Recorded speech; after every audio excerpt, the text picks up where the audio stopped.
Hello everyone, welcome back to my channel. Hindi साहित्य की 10,000 प्रश्नों की श्रृंखला में हाजिर हैं हम एक नए वीडियो के साथ। तो आइए शुरू करते हैं आज की वीडियो। आज का हमारा पहला क्वेश्चन है, निम्नलिखित में से कौन सी बोली राजस्थानी हिंदी के अंतर्गत आती है? ऑप्शंस हैं मालवी, मगही, बघेली या भोजपुरी। तो जो बोली राजस्थानी हिंदी के अंतर्गत आती है वो है मालवी।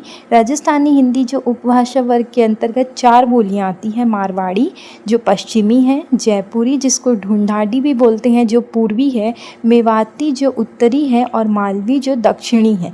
मगही और भोजपुरी जो है वो बिहारी हिंदी की बोलियां हैं, जबकि बघेली जो है वो पूर्वी हिंदी की बोली है। नेट के बारे में देख लेते हैं कुछ इंपॉर्टेंट तथ्य कि मालवी जो है वो दक्षिण राजस्थान और मध्य प्रदेश के अलावा इंदौर और उज्जैन क्षेत्र में बोली जाती है। मेवाती जो है वो अहीरवाटी क्षेत्र से प्रभावित है। ढूंढाड़ी जो है वो जयपुरी भी इसको बोला जाता है। अपभ्रंश में राजस्थानी हिंदी का विकास सौर सिंगी अपभ्रंश से हुआ है। सेकेंड क्वेश्चन है, कौन सी भाषा देवनागरी लिपि के अंतर्गत नहीं आती है? ऑप्शंस हैं संस्कृत, कोंकणी, गुजराती या बांग्ला। तो जो भाषा देवनागरी लिपि के अंतर्गत नहीं आती है वो है बांग्ला। देवनागरी लिपि में हिंदी, संस्कृत, मराठी, नेपाली और कोंकणी भाषाएं लिखी जाती है। गुजराती की अपनी अलग लिपि है जो देवनागरी से मिलती जुलती है, लेकिन ऊपर की रेखा उसमें नहीं होती है। और बांग्ला की जो है वो स्वतंत्र लिपि है जो बांग्ला लिपि है। ऑप्शंस के बारे में देख लेते हैं कि देवनागरी को वैज्ञानिक लिपि बोला जाता है क्योंकि ये अक्षरात्मक लिपि है, ना कि वर्णात्मक। लेखन की दिशा हमेशा बाएं से दाएं लिखी जाती है। कोंकणी जो है वो गोवा की आधिकारिक भाषा है और कोंकणी भी देवनागरी लिपि में लिखी जाती है।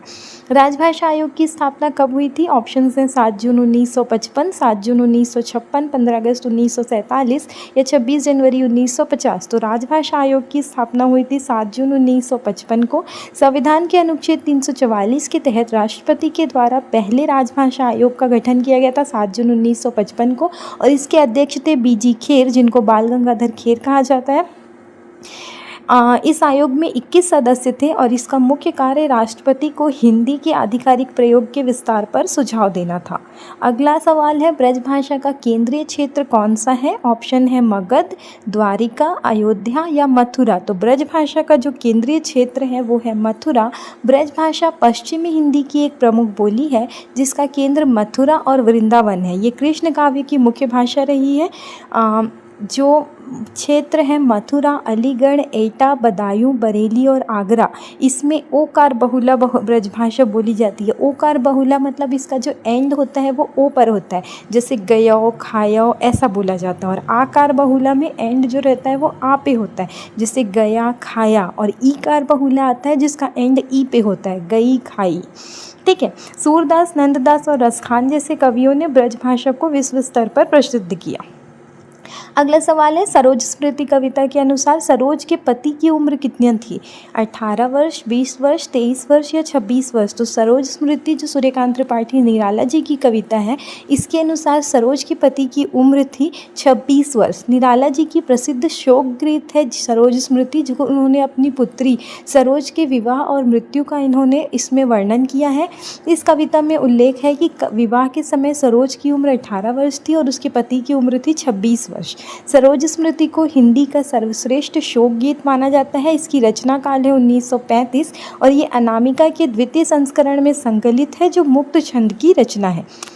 अगला सवाल है, संविधान के किस अनुच्छेद के तहत अल्पसंख्यक बच्चों की प्राथमिक शिक्षा उनकी मातृभाषा में दिए जाने का प्रावधान है?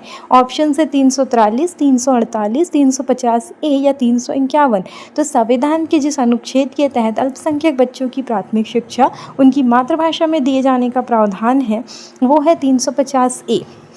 इसमें ये प्रावधान है कि हर राज्य के भीतर स्थानीय प्राधिकारी भाषाई अल्पसंख्यक समूहों के जो बच्चे हैं उनको शिक्षा प्राथमिक स्तर पर मातृभाषा में दी जाए और पर्याप्त सुविधाएं उपलब्ध कराई जाए। अनुच्छेद 351 बोलता है, हिंदी भाषा के प्रचार प्रसार और विकास के लिए केंद्र सरकार के कर्तव्यों को निर्देश देता है। अनुच्छेद 343 कहता है कि संघ की राजभाषा हिंदी और लिपि देवनागरी है। अल्पसंख्यक आयोग जो है इसमें राष्ट्रपति विशेष अधिकारी की नियुक्ति करता है जो इन अल्पसंख्यकों के अधिकारों की रक्षा करता है। ये है अनुच्छेद 350 बी में। नेक्स्ट क्वेश्चन है, कौन सी बोली आकार बहुला है? कौरवी, हरियाणवी, दक्षिणी या भोजपुरी? तो आकार बहुला बोली है भोजपुरी, कौरवी, हरियाणवी और दक्षिणी जो है पश्चिमी हिंदी, ये आकार बहुला है जिसके शब्द के अंत आ पे आते हैं। इसके विपरीत भोजपुरी जो है वो ईकार बहुला है। क्वेश्चन में थोड़ा सा मैंने गलत पढ़ दिया कि कौन सी बोली आकार बहुला नहीं है, तो जो नहीं है वो है भोजपुरी, और बाकी तीनों जो है वो जो है आकार बहुला है, और भोजपुरी ईकार बहुला है। ओकार बहुला में ब्रजभाषा, बुंदेली और कन्नौजी है। कौरवी जो है इसको राहुल सांकृत्यायन ने कौरवी नाम दिया, और आधुनिक मानक हिंदी का ये आधार है। डॉक्टर धीरेन्द्र वर्मा और डॉक्टर भोलानाथ तिवारी के जो वर्गीकरण है उसको एग्जाम्स के लिए अच्छे से याद करने की आवश्यकता है। नेक्स्ट क्वेश्चन है, देवनागरी लिपि के सुधार के लिए काका कालेलकर की अध्यक्षता में लिपि सुधार समिति का गठन कब किया गया? ऑप्शन है 1935, 1947, 1953 या 1960। तो देवनागरी लिपि के सुधार के लिए काका कालेलकर की अध्यक्षता में लिपि सुधार समिति का गठन किया गया 1935 में। ये हिंदी साहित्य सम्मेलन के इंदौर अधिवेशन में 1935 में महात्मा गांधी की प्रेरणा से काका कालेलकर की अध्यक्षता में लिपि सुधार समिति बनाई गई, और इन्होंने अ की 12 खड़ी और शिरोरेखा हटाने जैसे सुझाव दिए। आचार्य नरेंद्र देव समिति जो थी वो 1947 में आई, उत्तर प्रदेश सरकार द्वारा गठित थी। ये भी लिपि सुधार के लिए बहुत ज़्यादा महत्वपूर्ण है। इसके बाद आती है राधा कृष्णन समिति, जो लखनऊ में हुए लिपि सुधार समिति सम्मेलन की अध्यक्षता इन्होंने की, और इसके मुख्य सुधार थे री और री को वर्णमाला से हटाना और पंचमाक्षर की जगह अनुस्वार का प्रयोग करना। जैसे अंगा है, अणा है, निया है, तो इनकी जगह अनुस्वार अंग की मात्रा का प्रयोग करने का सुझाव था। अगला सवाल है, अंधेरे में जो मुक्तिबोध की कविता है उसके अनुसार जुलूस में शामिल लोगों का सही क्रम क्या है? तो इस में जुलूस में शामिल लोगों का सही क्रम है शिशु, कुत्ता, घोड़ा और सियार। मुक्तिबोध की एक लंबी कविता है अंधेरे में। इसके फैंटेसी चित्रण में कई जानवरों और प्रतीकों का चित्र आता है। कविता के प्रवाह में जानवरों को आने का क्रम कुत्ता, फिर सियार, फिर घोड़ा और सांभर है या अन्य जीव के रूप में चित्रित है। अंधेरे में जो ये कविता है, चांद का मुंह टेढ़ा है, इस संग्रह में संकलित है। प्रतीक जो है कुत्ता, यहाँ पे व्यवस्था की जासूसी या भय का प्रतीक माना जाता है। इस कविता को फैंटेसी शिल्प का सर्वश्रेष्ठ उदाहरण माना जाता है। अगला सवाल है, सरोज स्मृति कविता में निराला ने किस नदी का वर्णन किया है? ऑप्शन है यमुना, सरस्वती, गंगा या अलकनंदा। तो सरोज स्मृति कविता में सूर्यकांत त्रिपाठी निराला जी ने गंगा नदी का वर्णन किया है। कविता के अंत में जब निराला अपनी पुत्री सरोज का तर्पण करते हैं तब वो गंगा नदी के जल का और उनके किनारे का उल्लेख करते हुए कहते हैं कि दुख ही जीवन की कथा रही, क्या कहूँ आज जो नहीं कही, और अंत में अपनी पुत्री को गंगा की लहरों की तरह पवित्र बताते हैं। तर्पण, निराला अपनी पुत्री का तर्पण अपने कवि कर्म और साहित्यिक उपलब्धियों से करते हैं। ये विश्व साहित्य के महानतम शोक गीतों में गिना जाता है सरोज स्मृति, और ये जो है अनामिका के द्वितीय संस्करण में संकलित है। ठीक है, नेक्स्ट है, आपको क्या करना है, भाषाओं को अपभ्रंश के साथ सुमेलित करना है। शौरसेनी, अर्धमागधी, मागधी और ब्राह्मण। तो शौरसेनी तो राजस्थानी का है, ठीक है। मागधी जो है वो बिहारी हिंदी में आता है। तो आइए देखते हैं, ए का सेकंड, बी का थर्ड, सी का 4 और डी का 1। ठीक है, शौरसेनी जो है वो राजस्थानी है, अर्धमागधी पूर्वी हिंदी, मागधी बिहारी हिंदी और ब्राह्मण जो है वो सिंधी। तो ये 4 है लिपियाँ जो कि किस भाषा अपभ्रंश से निकली है वो हमको देखना था, तो ये आपने याद करना है। नेक्स्ट है, पैशाची अपभ्रंश से लहंदा और पंजाबी का विकास हुआ। महाराष्ट्रीय अपभ्रंश से मराठी भाषा और खास अपभ्रंश से पहाड़ी हिंदी, जिसमें कुमाऊनी और गढ़वाली का विकास माना जाता है। अगला सवाल है, देवनागरी लिपि का विकास किस प्राचीन लिपि से हुआ है? खरोष्ठी, ब्राह्मी, अरबी या रोमन? तो देवनागरी लिपि का विकास हुआ है ब्राह्मी लिपि से। भारत की अधिकांश लिपियों की जो जननी है वो ब्राह्मी लिपि है। ब्राह्मी से गुप्त लिपि, फिर कुटिल लिपि, फिर उसके बाद नागरी या देवनागरी लिपि का विकास हुआ। ये एक वैज्ञानिक लिपि है जिसमें जैसा बोला जाता है वैसा ही लिखा जाता है।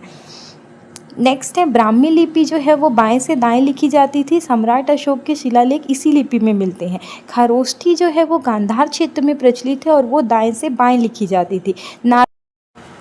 नागरी नाम के पीछे आपको कई मत मिलेंगे, जिनमें से एक ये है कि ये क्योंकि नगरों में प्रचलित थी इसलिए इस लिपि को कहा गया नागरी लिपि। ठीक है, आगे बढ़ते हैं हम। अंधेरे में ये कविता में अस्मिता की खोज का विचार किस आलोचक ने दिया है? ऑप्शंस हैं डॉक्टर रामविलास शर्मा, डॉक्टर नामवर सिंह, मुक्तिबोध स्वयं या आचार्य रामचंद्र शुक्ल। तो अंधेरे में इस कविता में अस्मिता की खोज का विचार दिया है डॉक्टर नामवर सिंह ने। मुक्तिबोध की कविता है अंधेरे में, इसको आलोचक नामवर सिंह ने अस्मिता की खोज की कविता कहा है। उनके अनुसार ये कविता आधुनिक मनुष्य के आत्मसंघर्ष और अपनी खोई हुई पहचान को पाने की प्रक्रिया है। ऑप्शंस के बारे में देखते हैं कि रामविलास शर्मा ने इस कविता को आरक्षित फौज का विद्रोह कहा है, शमशेर बहादुर सिंह ने इसे एक दहकता हुआ इस्पाती दस्तावेज कहा है, और मुक्तिबोध की कविताओं का जो मुख्य शिल्प है वो है फैंटेसी, जिसको उन्होंने अनुभव की कन्या कहा है। आगे बढ़ते हैं। सरोज स्मृति कविता में निराला ने अपनी पुत्री की तुलना किससे की है? ऑप्शंस हैं जूही की कली, शकुंतला, उर्वशी या सीता। तो सरोज स्मृति कविता है सूर्यकांत त्रिपाठी निराला जी की, जो उन्होंने अपनी पुत्री की मृत्यु के बाद शोक गीत के तौर पे लिखा था, और इसमें उन्होंने अपनी पुत्री की तुलना की है शकुंतला से। कालिदास की शकुंतला से करते हैं वो अपनी पुत्री की तुलना, और कहते हैं कि जिस तरह शकुंतला की माँ मेनका उसे छोड़कर चली गई थी, वैसे ही सरोज की माँ भी उसे बचपन में छोड़कर चली गई, और वे उसे एक अन्य शकुंतला कहते हैं। ऑप्शंस के बारे में देखते हैं कि अनामिका में ये कविता इस संग्रह में संकलित है। इस कविता का मुख्य रस है करुण रस, लेकिन इसमें निराला जी का अपने समाज और आलोचकों के प्रति क्रोध भी झलकता है। साहित्यिक शोकगीत इसको कहा जाता है, हिंदी का पहला और सबसे लंबी कविता वाला शोकगीत माना जाता है। अगला सवाल है, भारतीय संविधान के किस अनुच्छेद में राजभाषा हिंदी के विकास के लिए निर्देश दिए गए हैं? अनुच्छेद 343, 44, 50 या 51। तो भारतीय संविधान के अनुच्छेद 351 में राजभाषा हिंदी के विकास के लिए निर्देश दिए गए हैं। 351 के अनुसार संघ का कर्तव्य होगा कि वो हिंदी भाषा का प्रचार बढ़ाए और उसका विकास करे, ताकि वो भारत की सामाजिक संस्कृति के सभी तत्वों की अभिव्यक्ति का माध्यम बन सके।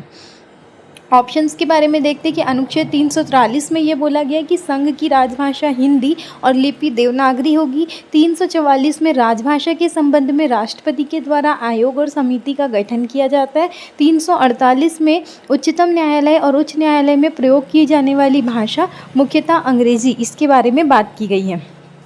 अगला सवाल है, भारतीय संविधान के अनुसार अंकों का कौन सा रूप स्वीकार किया गया है? भारतीय अंकों का प्राचीन रूप, अंतर्राष्ट्रीय रूप, रोमन अंक या अरबी अंक? तो संविधान के अनुसार अंकों का जो रूप स्वीकार किया गया है वो है भारतीय अंकों का अंतर्राष्ट्रीय रूप, जिसमें जो हम 1, 2, 3 लिखते हैं ना, वो अनुच्छेद 343 1 के अनुसार भाषा हिंदी, लिपि देवनागरी और जो शासकीय प्रयोजनों के लिए अंक होगा वो अंतर्राष्ट्रीय रूप में होगा।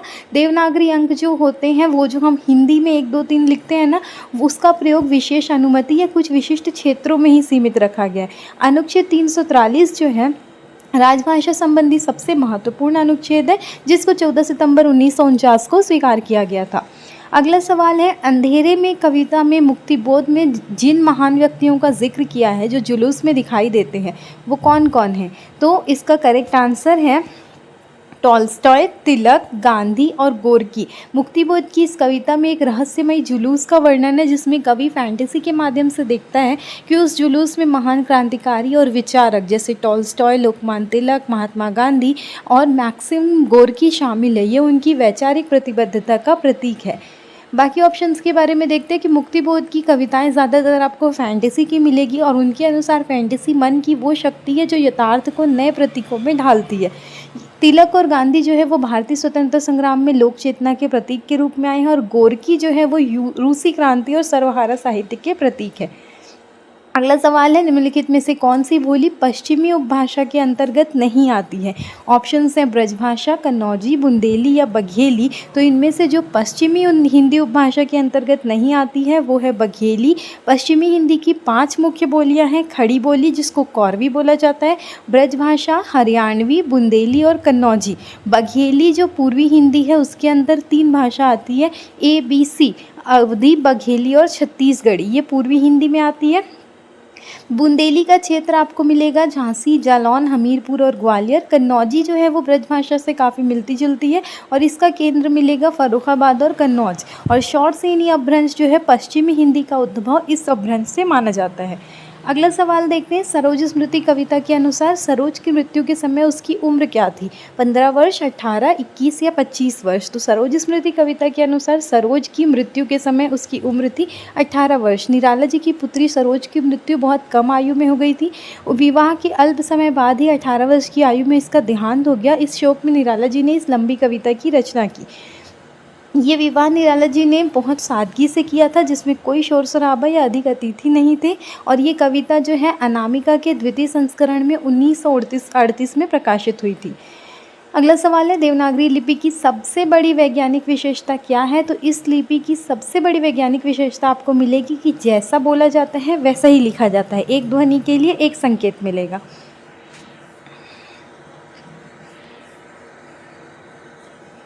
देवनागरी एक ध्वन्यात्मक और वैज्ञानिक लिपि है, जिसमें प्रत्येक ध्वनि के लिए एक विशिष्ट वर्ण निश्चित है, जिसमें कोई साइलेंट लेटर नहीं होता। जैसे इंग्लिश में आप न्यूमोनिया बोलोगे तो पी से लिखोगे, पर पी साइलेंट है। नॉलेज बोलोगे तो इसमें आपको के साइलेंट मिलेगा। तो मुख से उच्चारित होता है, वही कागज़ पर हिंदी में लिखाता है, कुछ साइलेंट नहीं होता। वर्णक्रम, इसका वर्णक्रम पहले स्वर रहता है, फिर व्यंजन रहता है, फिर पूरी तरह उच्चारण विज्ञान पर आधारित है। सुधार, इसमें सुधार के लिए समय समय पर कई समितियां बनी हैं, जैसे आचार्य नरेंद्र देव समिति। इसकी लिपि जो है सबसे सुव्यवस्थित लिपियों में से एक मानी जाती है। अगला सवाल है, निम्नलिखित बोलियों को उनके क्षेत्र से सुमेलित करना है। कन्नौजी, ब्रजभाषा, बुंदेली और अवधी। तो कन्नौजी जो मिलेगा आपको मिलेगा फर्रुखाबाद में, ब्रजभाषा मिलेगा अलीगढ़ में, कन्नौजी फर्रुखाबाद, ब्रजभाषा अलीगढ़, बुंदेली लखनऊ और अवधी झांसी में। अच्छा नहीं, बुंदेली झांसी में और अवधी लखनऊ में। तो ये इसका करेक्ट आंसर हो जाएगा। पश्चिमी हिंदी की बोलियों का केंद्र पेपर में पूछा जाएगा। तो कन्नौजी का केंद्र है फर्रुखाबाद, ब्रजभाषा का केंद्र है मथुरा, इसके साथ साथ अलीगढ़ और आगरा भी। बुंदेली का प्रसिद्ध केंद्र मिलेगा झांसी, जिससे हमको याद रखेंगे बुंदेलो हर बोलो के मुँह से हमने सुनी कहानी थी, सुना है ना। सुभद्रा कुमारी चौहान की कविता है झांसी की रानी। और पूर्वी हिंदी की प्रतिनिधि बोली है अवधी, इसका मुख्य केंद्र है लखनऊ और अयोध्या। कन्नौजी जो है इटावा, शाहजहाँपुर और पीलीभीत में बोली जाती है। बुंदेली को बुंदेलखंड भी कहा जाता है और इसका संबंध शौरसेनी अपभ्रंश से है। और अवधी को कहा जाता है बैसवाणी और ये अर्धमागधी अपभ्रंश से विकसित हुई है। देवनागरी लिपि के सुधार के लिए अ की बाराखड़ी का सुझाव किसने दिया था? ऑप्शन से बाल गंगाधर तिलक, सावरकर बंधु और काका कालेलकर, आचार्य नरेंद्र देव या महात्मा गांधी। तो देवनागरी लिपि के सुधार के लिए अ की बाराखड़ी का सुझाव दिया था सावरकर बंधु ने और काका कालेलकर ने। लिपि को संक्षिप्त और सरल बनाने के लिए उन्होंने कहा कि आ की बाराखड़ी करो, मतलब मात्राओं को अलग से लगाने की बजाय केवल अ पर मात्राएं लगाएं। और बाद में काका कालेलकर समिति ने इस पर विचार किया, पर इसको स्वीकार नहीं किया गया। तिलक फॉन्ट, बाल गंगाधर तिलक ने केसरी पत्र के लिए तिलक फॉन्ट तैयार कराया। और शिरोरेखा जो है, कुछ सुधारकों ने गति बढ़ाने के लिए शिरोरेखा ऊपर की लाइन हटाने का सुझाव भी दिया था। पंचमाक्षर, तो श्याम सुंदर दास ने सुझाव दिया कि पंचमाक्षर जो है मतलब हर वर्ग के जो अंतिम अक्षर है अंगा, निया, अणा, ये सबको हटा दिया जाए और उसकी जगह पर अनुस्वार बिंदु मतलब अंक की मात्रा का प्रयोग किया जाए। अगला कवि है, अंधेरे में कविता में मार्शल लॉ और सैन्य शासन का चित्रण किसका प्रतीक है? ऑप्शन है केवल ऐतिहासिक घटना का, नागरिक स्वतंत्रता के दमन और तानाशाही का, बाहरी आक्रमण का या शांति स्थापना का। तो अंधेरे में कविता में मार्शल लॉ और सैन्य शासन प्रतीक का चित्रण प्रतीक है नागरिक स्वतंत्रता के दमन और तानाशाही का। मुक्तिबोध की ये कविता एक डरावनी फैंटेसी है, जिसमें शहर में मार्शल लॉ लगा है और सैन्य गाड़ियाँ घूम रही है। और ये चित्रण व्यवस्था के उस क्रूर रूप का प्रतीक है जो अभिव्यक्ति की स्वतंत्रता और मानवीय अधिकारों को कुचलता है।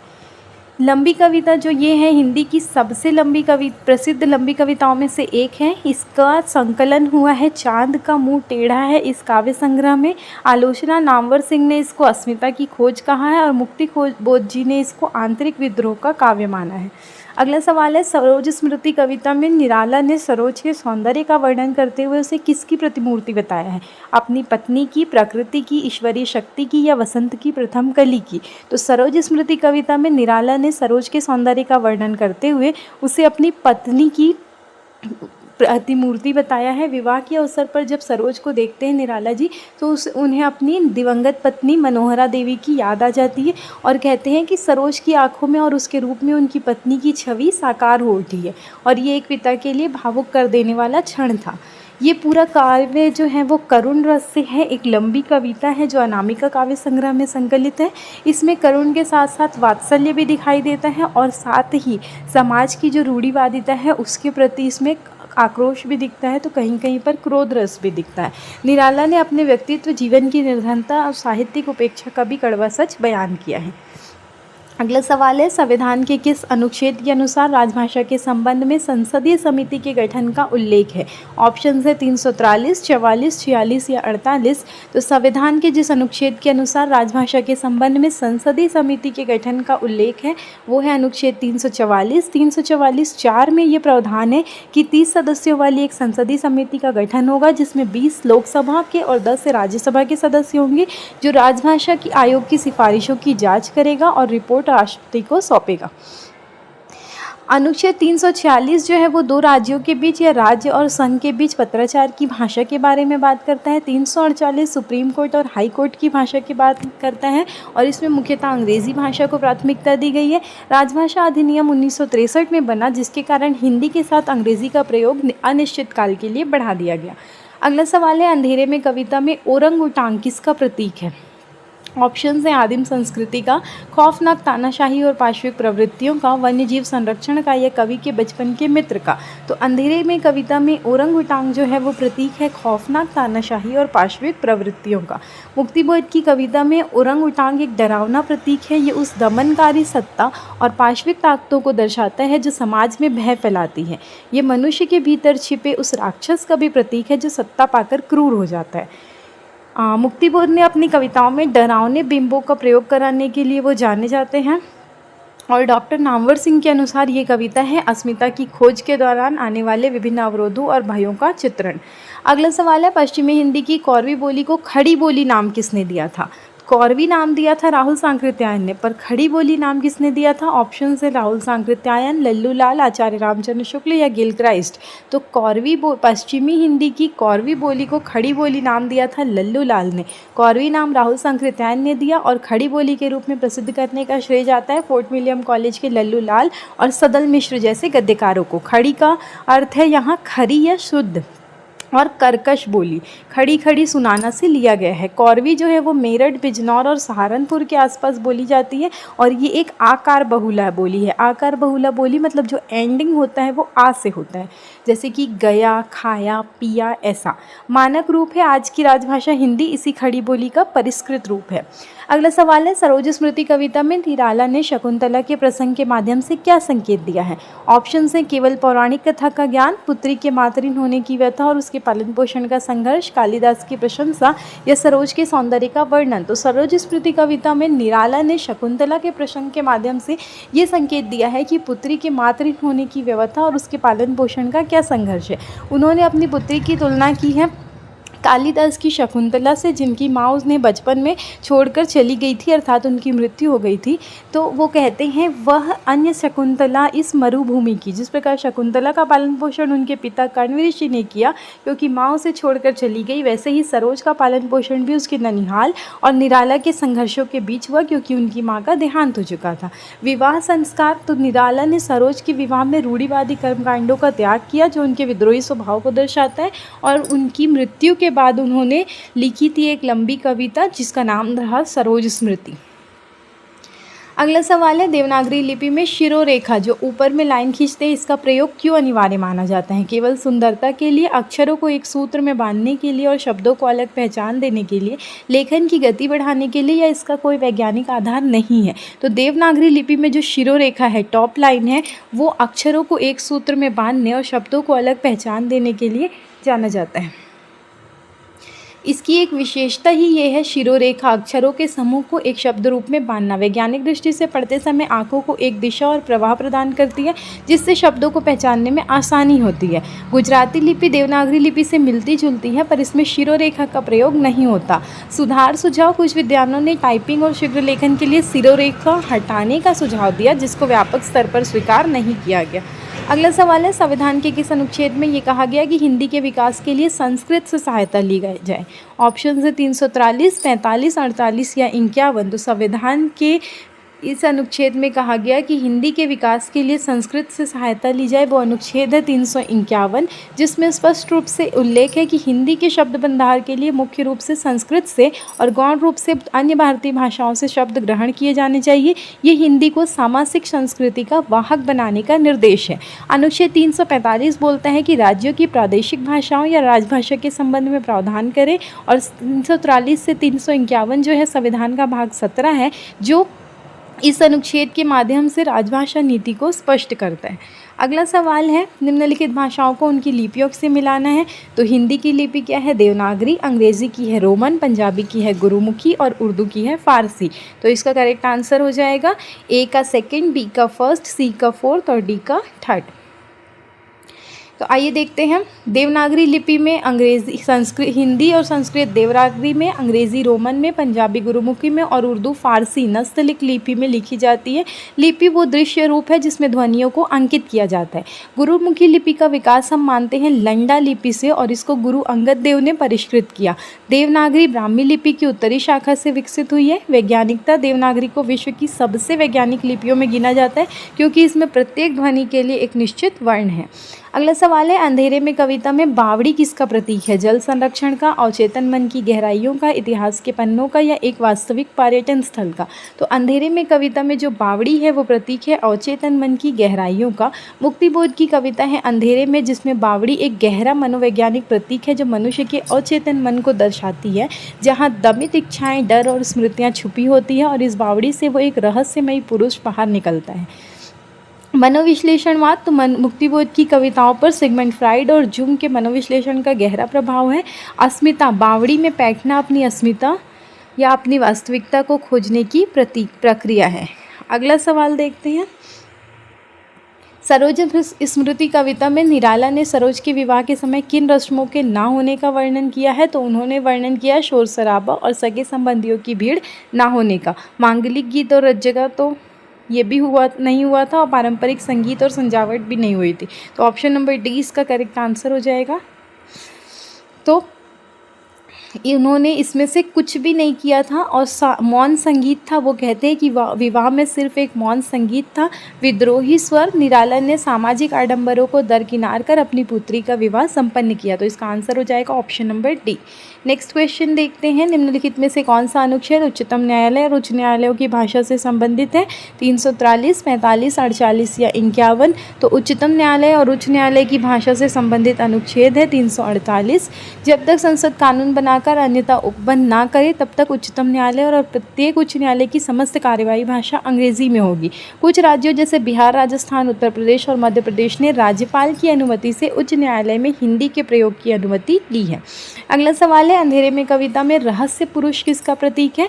किसी विदेशी जासूस का, कवि के अपने परमहम या अंतरात्मा का, एक काल्पनिक शत्रु का, या समाज के भ्रष्ट नेता का? तो अंधेरे में कविता में एक रहस्य पुरुष है जो प्रतीक है कवि के अपने परमहम और अंतरात्मा का। मुक्तिबोध की कविता में रहस्य पुरुष वो आदर्श है जिसको कवि पाना चाहता है, लेकिन अपनी मध्यम वर्गीय कमजोरियों के कारण पा नहीं पाता, और उसकी अंतरात्मा की ये आवाज़ है जो उसको बार बार एक्टिव होने और संघर्ष करने के लिए प्रेरित करती है। आत्म साक्षात्कार, रहस्य पुरुष से मिलना, खुद से मिलना और अपनी सामाजिक जिम्मेदारी को पहचानना है। कवि और रहस्य पुरुष का संबंध खोजने और पाने की निरंतर द्वंद्व पर आधारित ये कविता है अंधेरे में। अगला सवाल है, देवनागरी लिपि में संयुक्त वर्णों को लिखने की कितनी विधियां प्रचलित है? ऑप्शन है केवल एक, खड़ी पाई हटाकर, दो, खड़ी पाई हटाकर और हल चिन्ह लगाकर, सी कोई विधि नहीं, या डी केवल वर्णों को ऊपर नीचे लिखकर। तो संयुक्त वर्णों को लिखने के लिए दो विधि है, एक खड़ी पाई हटाकर और एक हल चिन्ह लगाकर। संयुक्त अक्षर बनाते हैं, जैसे हम प्यास लिखते हैं तो प्यास में या तो आप आधा प या में आ की मात्रा और सा लिख सकते हो, या प के नीचे ऐसे हलंत डाल के उसको आधा प बोल सकते हो। ठीक है, जो वर्ण गोल होते हैं उनके नीचे हलंत लगा दिया जाता है, जैसे ट और ड। भारत सरकार के मानक नियमों के अनुसार अब खड़ी पाई वाले वर्णों को आधा लिखकर ही संयुक्त करना अधिक उचित माना जाता है। र का जो संयुक्त रूप है वो प्र और प के ऊपर रेफ या ट के नीचे दो लाइन, ये इसकी विशिष्ट पहचान है। अगला सवाल है, सरोज स्मृति कविता में निराला ने श्रृंगार के संदर्भ में क्या कहा है? उन्होंने श्रृंगार रस का पूर्णतः त्याग किया है, अपनी पुत्री के रूप में अपनी कविता के प्रथम श्रृंगार को देखा है, केवल वियोग श्रृंगार की कवि है या श्रृंगार केवल विलासिता का प्रतीक है? तो सरोज स्मृति कविता में सूर्यकांत त्रिपाठी निराला जी ने श्रृंगार के संदर्भ में अपनी पुत्री के रूप में उन्होंने अपनी कविता के प्रथम श्रृंगार को देखा। विवाह के समय सरोज का जो सौंदर्य है वो उन्होंने अपनी कविता के नौ श्रृंगार की याद दिलाते हैं उनको। वो कहते हैं, श्रृंगार रहा जो निराधार, तू हुई उसी की प्रतिमा तैयार। मतलब उनकी कल्पना का जो सौंदर्य था वो सरोज के रूप में साकार हो गया। शोक और श्रृंगार का मिलन, इस कविता में पुत्री के प्रति वात्सल्य और दिवंगत पत्नी की यादों के माध्यम से श्रृंगार का एक अत्यंत सात्विक रूप मिलता है। और अनामिका है निराला की प्रौढ़तम रचनाओं का संग्रह। अगला सवाल है, नीचे दो कथन दिए गए हैं, इनमें से सही विकल्प का चयन करना है। पहला कथन है, शौरसेनी अपभ्रंश से विकसित होने वाली पश्चिमी हिंदी की सभी बोलियां ओकार बहुला है। और दूसरा है, खड़ी बोली का विकास शौरसेनी अपभ्रंश के उत्तरी रूप से हुआ है और ये आकार बहुला है। तो इसमें हम देखते हैं कि कथन एक गलत है और कथन दो सही है। कथन एक क्यों गलत है? क्योंकि इसमें पश्चिमी हिंदी की सभी बोलियाँ ओकार बहुला नहीं है। खड़ी बोली हरियाणवी और दक्षिणी ओकार बहुला है, आकार बहुला है, जबकि ब्रज बुंदेली और कन्नौजी ओकार बहुला है। और दूसरा कथन सही है कि खड़ी बोली का मूल आधार जो है वो शौरसेनी का उत्तरी रूप है। ध्वनिगत विशेषता, तो आकार बहुला में आया गया होता है, ओकार बहुला में आयो गयो होता है और एक ईकार बहुला भी होता है, आई गई। क्षेत्रीय विस्तार, तो अंतर मुख्य रूप से उच्चारण और व्याकरणिक विभक्तियों के आधार पर ही किया जाता है। अगला सवाल है, आचार्य क्षेमेंद्र के औचित्य सिद्धांत के संदर्भ में निम्नलिखित कथनों पर विचार कीजिए। पहला है, क्षेमेंद्र ने औचित्य को रस का अंग मात्र माना है और औचित्य के 27 भेद का निरूपण किया है। और औचित्य विचार चर्चा में उन्होंने काव्य का जीवित आत्मा घोषित किया है औचित्य को। तो इसमें 2 और 3 सही है, कथन एक गलत है। क्षेमेंद्र ने औचित्य को अंग नहीं माना, औचित्य को काव्य की आत्मा माना है। रस को सिद्ध करने के लिए उसको अनिवार्य माना। कथन 2 और 3 दोनों सही है कि उन्होंने 27 भेद माना है और औचित्य विचार चर्चा उनका मुख्य ग्रंथ है। उचितम प्राहुराचार्य सदृशम किल्यस्य यत्, जो जिसके योग्य हो वही उचित है। ये स्थान जो है काव्यशास्त्र में ये संप्रदाय रस और ध्वनि के बीच के दोषों को दूर करने के लिए आया था। नेक्स्ट क्वेश्चन है, मार्क्सवादी दर्शन के आधार और अधिरचना के संबंध में कौन सा कथन असत्य है? ऑप्शन है, समाज की आर्थिक व्यवस्था आधार का निर्माण करती है, साहित्य, धर्म, कला और राजनीति अधिरचना के भाग है, अधिरचना पूरी तरह से स्वतंत्र होती है और उसका आधार को प्रभावित नहीं कर सकती, आधार में परिवर्तन होने पर अधिरचना में भी परिवर्तन निश्चित है। तो मार्क्सवादी दर्शन के आधार पर आधार और अधिरचना के संबंध में जो कथन असत्य है वो है अधिरचना, जिसको साहित्य कहा जाता है, वो पूरी तरीके से स्वतंत्र है और आधार अर्थव्यवस्था को प्रभावित नहीं कर सकती, क्योंकि मार्क्सवाद के अनुसार जो साहित्य है वो स्वतंत्र नहीं है बल्कि वो आर्थिक आधार पर टिकी होती है। हालांकि मार्क्स के बाद विचारकों ने माना कि अधिरचना भी आधार को प्रभावित करती है, लेकिन शास्त्रीय मार्क्सवाद में आधार ही प्राथमिक है, इसीलिए विकल्प सी जो है वो मार्क्सवादी सिद्धांत के द्वंद्वात्मक रूप के विरुद्ध है। ऑप्शंस के बारे में देख लेते हैं कि इतिहास का विकास भौतिक उत्पादन की शक्तियों के आधार पर होता है। रामविलास शर्मा ने इसी वैचारिकता के आधार पर निराला की साहित्य साधना लिखी थी। नेक्स्ट क्वेश्चन है, मुक्तिबोध की कविता अंधेरे में के फैंटेसी शिल्प के संदर्भ में कौन सा मिलान गलत है? टॉल्स्टॉय ने कहा था नैतिकता और संघर्ष के प्रतीक, ओरांग उटांग जो था वो पार्श्विक दमनकारी शक्ति, रहस्य पुरुष कवि का शत्रु, या रक्तलोथ स्मार्त पुरुष विवेक और चेतना का प्रतीक। तो हमने पिछले क्वेश्चन में देखा था जो रहस्य पुरुष था वो कवि का शत्रु नहीं था बल्कि कवि का जो था वो अंतरात्मा थी, वो कवि का बेहतर रूप है जिसको पाने के लिए कवि निरंतर छटपटाता है, जुलूसों और गलियों में बार बार दिखाई देता है ताकि कवि को उसकी निष्क्रियता से जगा सके। अभिव्यक्ति का खतरा, मुक्तिबोध मानते हैं कि सत्य बोलने के लिए अभिव्यक्ति के खतरे उठाने ही पड़ेंगे और यथार्थ को विकृत नहीं करती बल्कि उसको अधिक स्पष्ट रूप से उजागर करती है फैंटेसी। तो ये थे हमारे आज के क्वेश्चंस। आई होप ये वीडियो आपके लिए हेल्पफुल हो। मिलते हैं नेक्स्ट वीडियो में, तब तक के लिए थैंक यू।